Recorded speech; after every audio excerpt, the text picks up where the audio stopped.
Hi there. We need to take a look at Singularity University.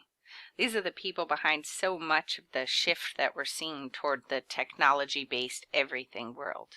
Founded by Ray Kurzweil and Peter Diamandis in 2008 as a nonprofit, Singularity University was said to be aimed at individuals wanting to understand how they could use technology to tackle global challenges.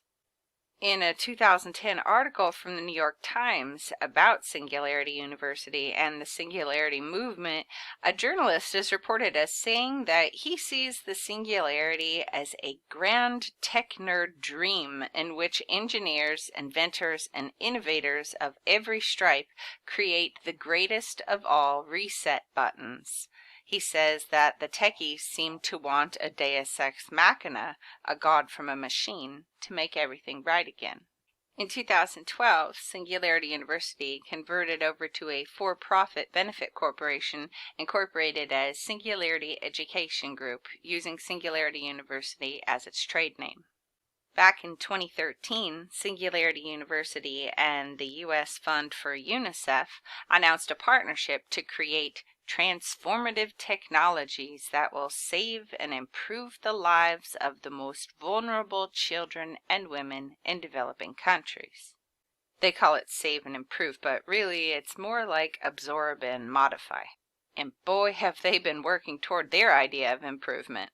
Just look to the synthetic biology incubators and things like Exponential Africa, working to sell the continent with the most young people in the world on their addictive and manipulative technologies.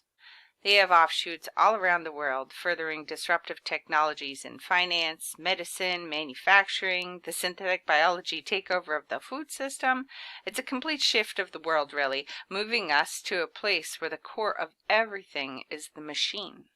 For a decade now, they've been running leaders of corporations, investors, and medical professionals through their executive programs, getting them all prepared and geared up for this world that we're now facing, where everything goes technology, and we're expected to shed our human lives and connections in exchange for their digital version. In their world, robotics, the Internet of Everything, mRNA vaccines and gene therapies, brewed up stem cell drugs, vat-brewed foods, and AI-driven vertical farms fed by biotech nutrients, all of this becomes the norm. It's ushered in by your fear, just so you know where that's taking us. They plan to augment your immune system more than they already have been, and to transform education and employment, democratizing and digitizing, bringing the people of the world into their hive mind, which provides the intelligence, the data, needed to program the machine to their long-sought technical singularity. You know, the tests for COVID, they aren't being screened in a way that humans can verify. The swabs are fed into machines that spit out a verdict. Who wrote the code? Where do they stand in this singularity-driven world? And why should anyone trust these machines?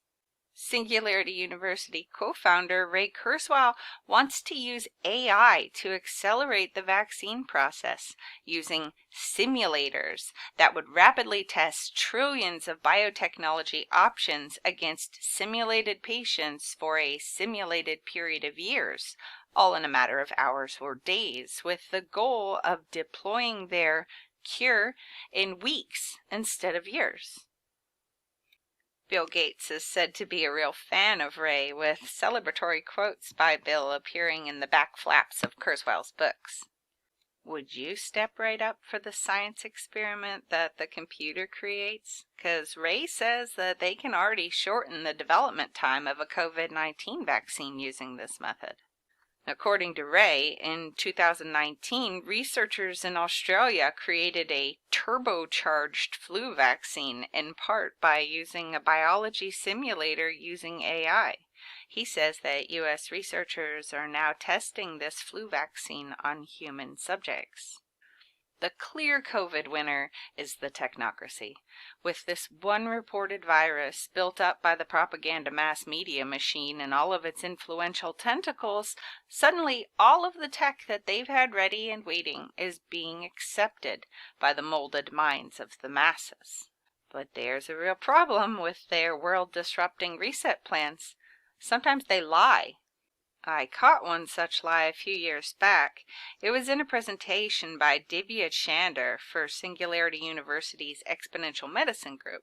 And then they took a number of patients which were supposed to be in a coma or in a vegetative state, put them in the scanner, and most of them didn't light up. But one patient did. It was her. She lit up. Now, this is not the kind of patient, even though she can't respond to you verbally, that you want to be pulling the plug on. Right? Suppose this patient had locked-in syndrome. She's actually, through a lot of neurorehab, recovered quite a bit now, and she's out in the real world again. I knew I recognized that face. Terry, open your eyes.